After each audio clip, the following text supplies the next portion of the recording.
It began on an ordinary Tuesday morning, the kind where everything felt still and routine. The sun had just started to warm the pavement, birds fluttered between trees, and shopkeepers rolled up their shutters with sleepy yawns.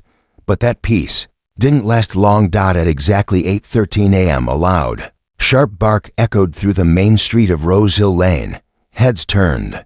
A few people stepped outside, expecting maybe a neighbor's dog had gotten loose. Instead, they saw a thin, wild-eyed stray dog with matted fur and a limp in its back leg, pacing in circles and barking at everyone and everything. Its tail wasn't wagging, its ears were flat.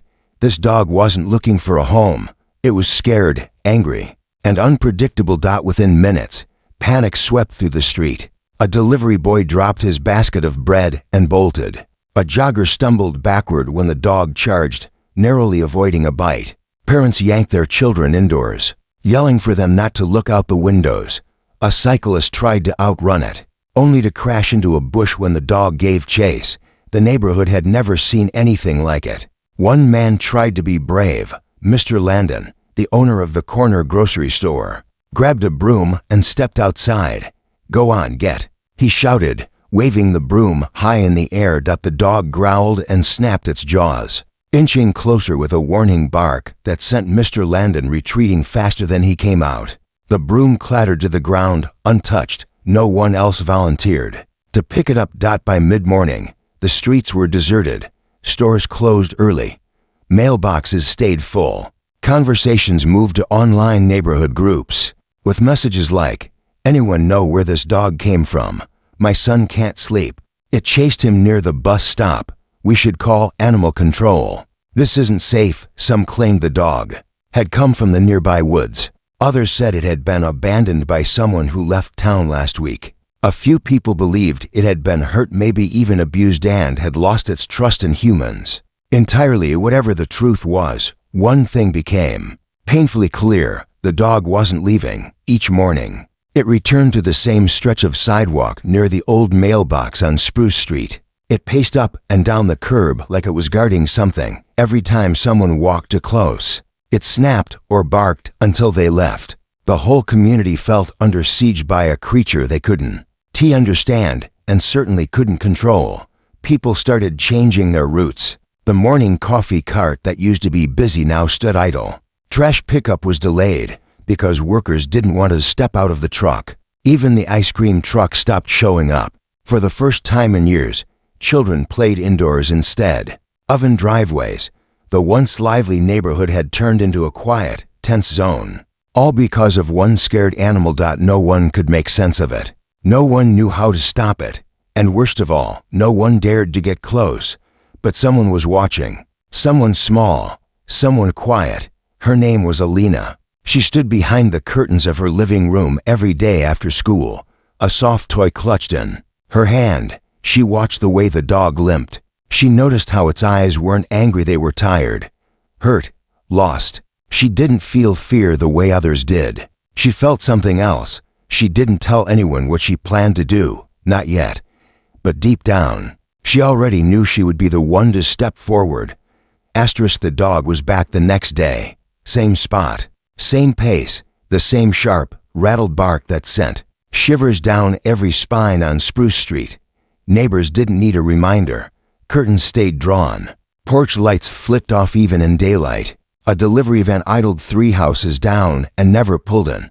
The mailman honked twice and left the bundle of letters at the entrance to the block before speeding off. The air felt thick with tension, as though even the birds knew not to chirp too loudly. But amid the hush and fear, someone stepped outside. Alina quietly opened her front door. She wore a light blue dress with sunflower buttons, and her sneakers were loosely tied. In one hand, she clutched a sandwich wrapped in wax paper. In the other, a crumpled drawing she had colored the night before, a sketch of a smiling dog and a girl holding paws. Her mother didn't see her slip out. She was in the kitchen on a call, distracted by worry and dishes.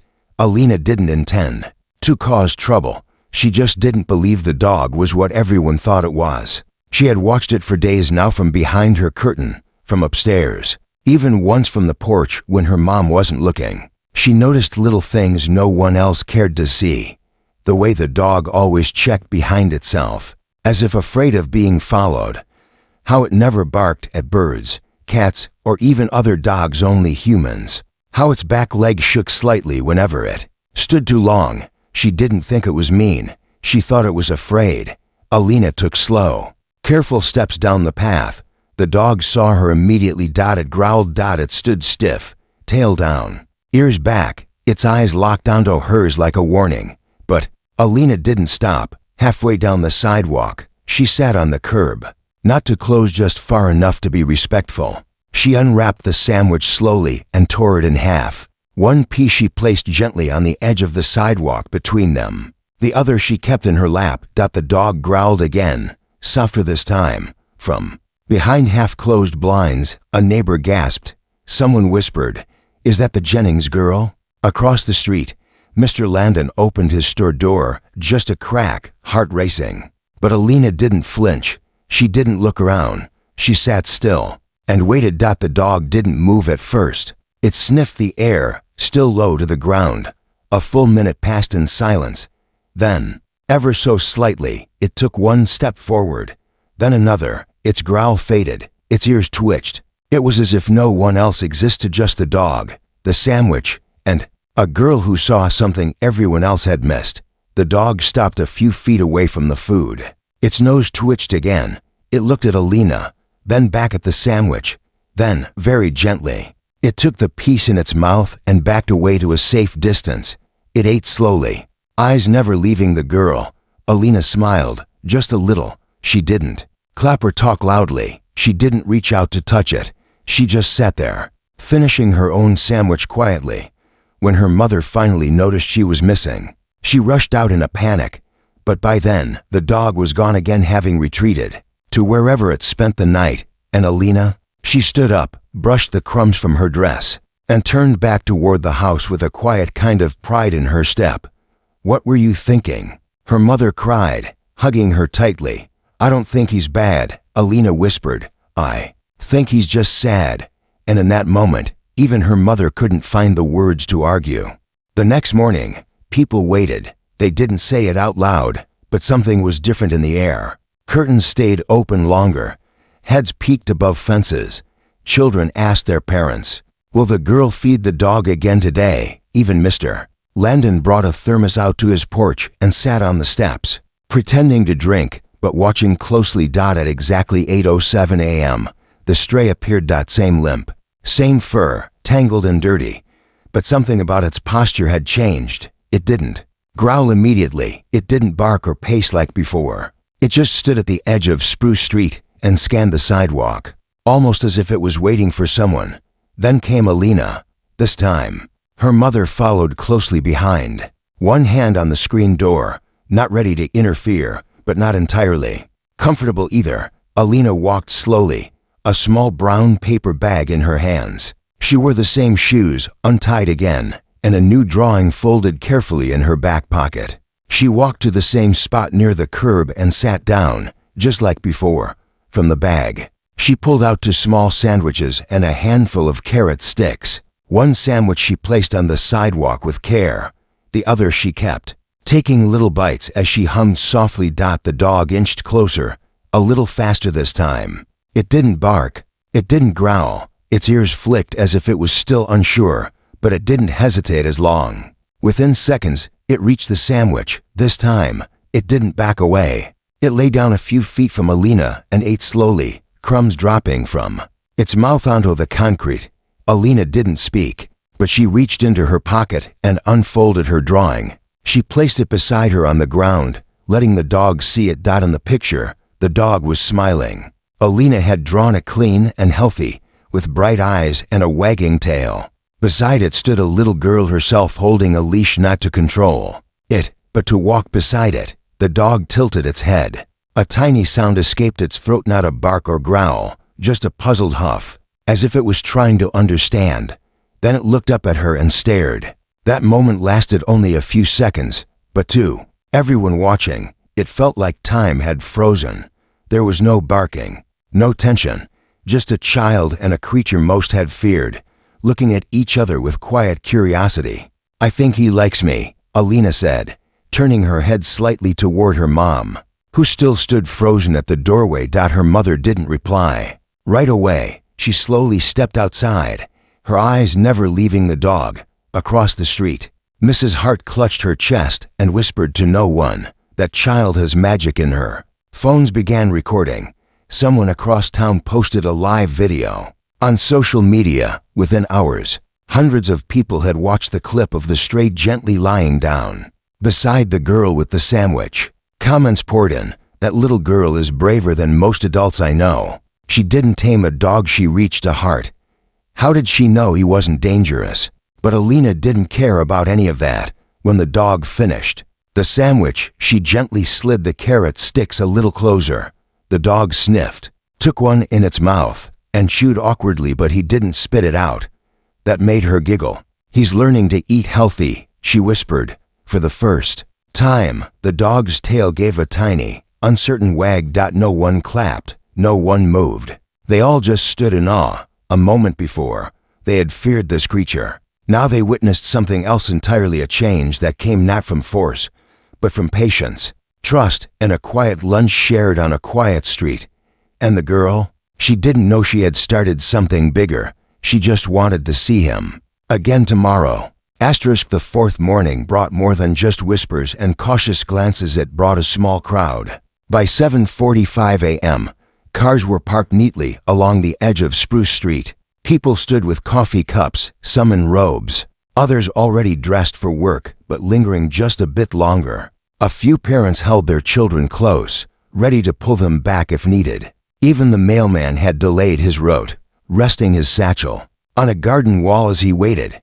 And then, right on cue, the girl and the dog arrived. This time, it wasn't the dog watching for her, it was the other way around. Alina stepped outside with her mother at her side, carrying the same brown paper bag and a folded blanket.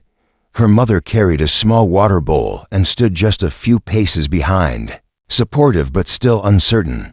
As Alina walked to the same spot on the curb, the dog appeared from behind a parked truck, tail tucked, but eyes steady.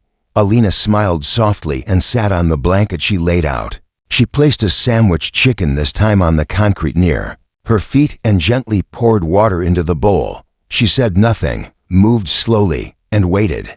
The dog didn't bark. Instead, it walked straight toward her, ears back but calm. It paused only once, then took the sandwich without retreating. It stood there, chewing in front of her, and when it finished, it looked up and sniffed the air around her knees. Everyone held their breath. The dog moved forward closer than ever and rested its head on Alina's leg. There was a quiet gasp. Someone began to cry. Alina gently ran her fingers through its tangled fur, brushing past the knots with slow, respectful strokes. She didn't rush. She didn't pet like a child playing with a toy. She comforted like someone who understood what it meant to be alone. And the dog, it didn't growl. It didn't twitch or pull away. It closed its eyes. From across the street, Mr. Landon whispered, "He trusts her." Later, a video of that moment would go viral. It would be replayed, analyzed, and admired. People would comment about the innocence of children, the healing power of love, and how trust once lost can be found again through gentleness. But in that moment, no one was thinking about cameras or headlines. They were watching something real. After a while, Alina looked up and noticed a small crowd gathering. She didn't seem surprised. She pointed gently to the dog. "His name's not Stray anymore," she said. "I call him Hero." A few people smiled. One boy clapped before his mother pulled his hands down quickly. "Hero," Alina repeated, her voice clear now. "Because he's brave, even when he's scared." The name stuck. By that afternoon, the neighborhood group chat changed its tone. Posts shifted from warnings to curiosity. "Has anyone seen Hero today? Should we help feed him? Can we build him a shelter?" Mrs. Patel, who ran the florist shop, brought out a basket of old blankets and a box of dog treats. Mr. Landon added a water bowl in front of his store. Even the ice cream man returned, this time giving away free vanilla scoops to kids who promised to be kind to animals. But Hero still only trusted one person, Alina. That day, For the first time, she stood up and took a few steps with Hiro walking beside her. He limped slightly, but his eyes stayed focused on her. And the crowd, they didn't cheer, they didn't rush forward, they just watched in silent awe, like witnesses to something sacred. Hiro wasn't just a stray anymore. He had begun to belong, and it all started with a sandwich, a stare, and a little girl who refused to run away. As days passed, Hiro became a part of the street, just like the mailboxes and garden fences. He stopped growling. He stopped barking. But one thing didn't change: he never let anyone touch him. Not even those who brought food or called his name gently from a distance. Except Alina. She could sit beside him. She could place a hand on his back. Sometimes she brushed small patches of his tangled fur with a soft baby brush she brought from home. He leaned into her touch and rested quietly as she hummed to him. But the mystery still lingered. Where had he come from? Every evening after their walks, Hiro disappeared. He didn't stay on porches or in backyards. He always left, vanished between trees or behind fences. Alina would wave goodbye, and he would pause for a second, like he understood, then trot off without a sound. It was Mr. Landon who first noticed the direction Hiro always went toward. The old shed behind the abandoned Miller property. The place had been empty for years. Ever since the owners moved away after a fire in their main house, no one visited it. Weeds had swallowed the front gate, and the windows were covered in dust. One afternoon, when Hiro had just left, Mr. Landon walked slowly toward the back of the property. He didn't go far, just enough to peek behind the trees. There, in the tall grass beside the shed, he saw it. A tattered blanket, a broken bowl, a chewed-up rope. Hiro had been living there. The next day, he told Alina. She listened quietly, then nodded. I think someone hurt him before, she said, more to herself than anyone else. That's why he watches everyone like that. Mr. Landon crouched down beside her.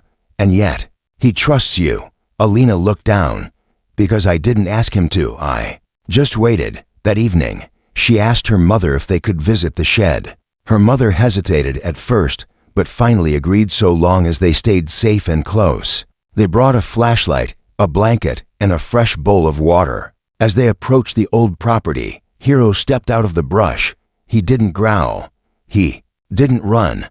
He simply stood there, watching. Alina didn't speak. She knelt down and placed the blanket neatly near the door of the shed, then added the water bowl beside it.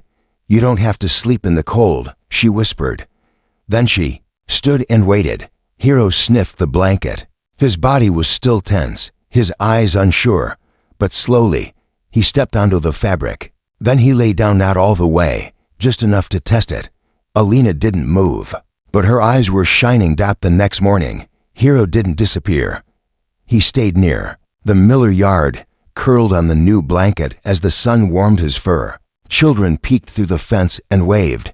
Adults passed without fear, and someone even brought a small wooden sign that said, Hiro's Spot. It was more than a place. It was a gesture, a promise from a neighborhood that had once been afraid, now choosing to care. But something still tugged at Alina's heart. Hiro had changed, yes, but the way he flinched at loud sounds, the way his eyes darted when shadows moved, it meant something hadn't healed yet. He was safe, he was fed, but he wasn't free, not in his heart. And so, Alina made a quiet decision. If we want him to really heal, she told her mom that night, we need to find out who hurt him, or who left him. We need to know the truth. Her mother stared at her, unsure, but Alina didn't hesitate. I'm going to find out where Hiro came from. The next few days felt different. Hiro still met Alina in the mornings, still walked beside her down Spruce Street, still napped on his blanket near the old Miller shed. But something in Alina had shifted. Her smiles were a little quieter. Her gaze lingered on Hiro a little longer, as if she were listening for an answer he couldn't give. She had a new mission now. Dogs don't just appear. She told her mom one evening while organizing her notebook. Someone had him before. Someone must have hurt him or lost him. I need to know which. Her mother didn't stop her. She simply helped Alina pack her bag, notebook, sketchpad, a small flashlight, a peanut butter sandwich, and to granola bars, one for her, one for Hero. That weekend, Alina began her search. She started with the neighbors. Most didn't know anything, but some remembered strange details. There was a blue truck that used to drive around late at night months ago. It parked near the Miller place. I saw a dog once in the back of a pickup. Could have been him, but it looked worse back then, thinner.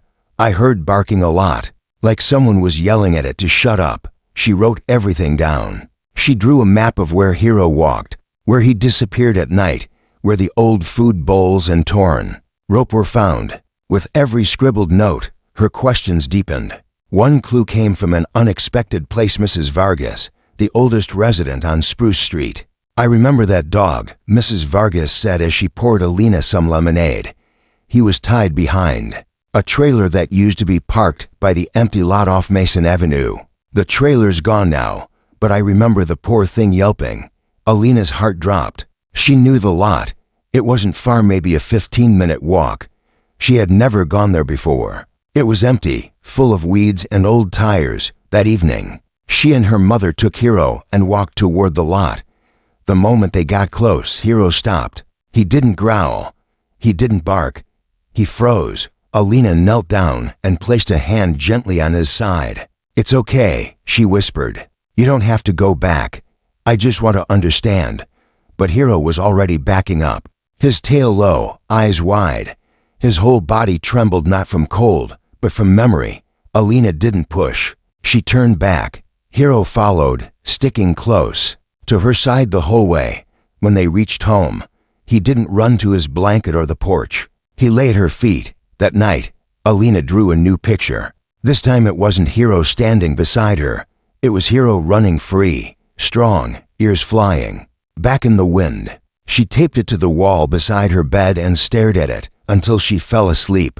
The next morning, Alina posted a message on the town's online forum, looking for any info about a dog that might have lived behind a trailer near Mason Avenue months ago. "He's okay now, but he's scared. If anyone knows anything about who had him, please message me." Within an hour, she got two responses. One was from a teen who said, "I think I saw a man yell at a dog just like that near that lot last winter." The other was from a woman named Carla, who worked at a gas station near Mason Avenue. "There was a guy who left town quick, had a brown dog tied up in the back of his truck. He came in with bruises on his hand like he'd been in a fight. I never saw him again." Alina's hands trembled as she read the message. Hero hadn't been lost. He had been left, and not kindly. She looked out the window at Hero, who was curled up on the grass in the sun, his eyes half closed, finally at peace. But now, she knew, this story wasn't just about healing. It was about justice. And Alina wasn't done yet. The next morning, Alina didn't pack sandwiches. She packed a folder. Inside were her notes, drawings, printed screenshots of the messages she had received, and a photo of Hero taken from across the street as he lay sleeping on his blanket. It wasn't a sharp photo, but his eyes were closed, his body relaxed, and for once, he looked like any other dog who belonged. But Alina knew he didn't always. She and her mother walked to the local animal shelter after breakfast. Hero didn't come this time. Alina thought it would be too much, too many smells, too many cages, too many reminders. The shelter's doorbell jingled softly as they stepped inside. A kind-faced woman named Dana greeted them. She had worked there for 15 years and had seen almost everything: abandonments, rescues, and painful goodbyes. But when Alina handed over her folder and spoke in her quiet, steady voice, Dana leaned forward and listened as if she were hearing something rare. "You said the trailer was near Mason Avenue?" Dana asked. Alina nodded. "And the man left town? Maybe fast. Carla at the gas station said she saw bruises on him. That might mean someone tried to stop him, or something happened." Dana thumbed through the folder slowly.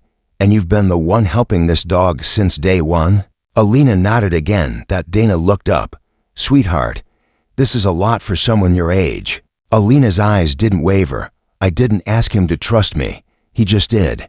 So I don't want to stop now." There was a long silence. Then Dana stood and walked to the back. A few minutes later, she returned with an older file report from months ago. It was faded and half-complete, but it told a familiar story, a call about a barking dog. Behind a trailer, a man who drove off before animal control could arrive, a truck described as blue, rusted, with a dented back bumper. It matched everything, but the case had gone cold. Dana shook her head. Without a license plate or name, it's tough. But this, she tapped the folder Alina had made. This gives us more than we had before.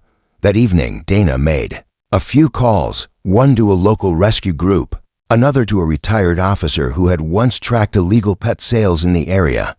By morning, word had spread, and the next day, someone finally responded with a name, Brandon Kreel. No one had seen him in town since the winter. He had been reported once before for animal neglect, but had skipped his court appearance and vanished. His last known location, a trailer park near Mason Avenue. That night, Alina sat on the floor next to Hiro and gently stroked his neck. "I think we found him," she whispered. Hiro didn't understand the words, but he leaned against her like he always did. And this time, when a car door slammed in the distance, he didn't flinch. By the weekend, the shelter and rescue team had what they needed. They filed a report with the county, requesting that if Brandon Kreel ever resurfaced, he would face charges for abandonment and suspected cruelty. But for Alina, that wasn't the victory. The real victory came the next morning, when Hiro walked into her backyard for the first time. No leash, no coaxing, just slow, steady steps. He sniffed the welcome mat, then patted inside as if he had always belonged there. Her father, sitting at the kitchen table, looked up in surprise. "Well," he said softly, "looks like we've got a guest." Alina grinned. Not a guest. Family, outside. The neighborhood was already stirring. People waved. Children pointed and smiled. Someone had left a toy bone by Hiro's blanket near the shed, just in case, but Hiro didn't need the blanket anymore. He had come home.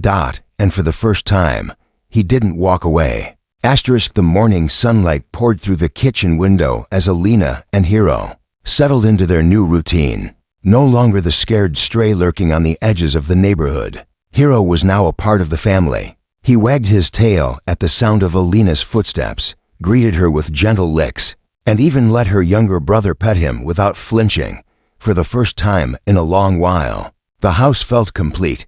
Neighbors stopped by with smiles and gifts: a new collar, a soft bed, a squeaky toy. The street had transformed to where once people hurried past with nervous glances. Now they paused to chat about Hiro's progress. The tale of the little girl who befriended a fearful dog had softened even the hardest hearts. But what surprised everyone most was the change in Hiro himself. The wildness in his eyes had faded, replaced by a calm trust that only grew each day. He followed Alina to school one afternoon, trotting quietly behind her like a loyal shadow. When Alina's teacher saw him, she smiled and said, "Looks like you found yourself a true friend." At home, Alina's parents agreed it was time to get Hiro checked by a veterinarian. Dr. Matthews, a kindly woman with years of experience, gave Hiro a thorough exam. "He's healthy," she said, patting his head gently. "Just a few scars that tell a story, but nothing his spirit can't overcome." Dr. Matthews also recommended a trainer to help Hiro learn commands and social skills. Alina agreed enthusiastically. She wanted Hiro to have every chance to live a happy, safe life. Meanwhile, Alina began sharing her story in small ways at school assemblies, local community meetings, and even online. She wanted others to know that sometimes the ones who seem the most frightening need love the most. But the story wasn't just about Hiro. It was about courage. About kindness. About the power one small person can have when they choose to step forward instead of step back. Months passed. Hiro grew stronger, happier, and more confident. The neighborhood had become a little warmer, a little friendlier, all because of a stray dog who once attacked in fear and a little girl who met him with patience and love. One crisp autumn evening, as the sun dipped low and painted the sky in shades of orange and purple, Alina and Hiro sat together on the porch swing. The street was quiet, the stars beginning to twinkle overhead. Alina looked down at Hiro and whispered, "You're home now, Hiro, and you're safe." Hiro lifted his head and licked her cheek, A soft, trusting gesture that said everything words never could. Across the street, neighbors smiled behind curtains, knowing they had witnessed something extraordinary. How healing can come from the gentlest of hearts. And in the quiet neighborhood of Spruce Street, a once feared stray dog was no longer a stranger, but a beloved friend. The end.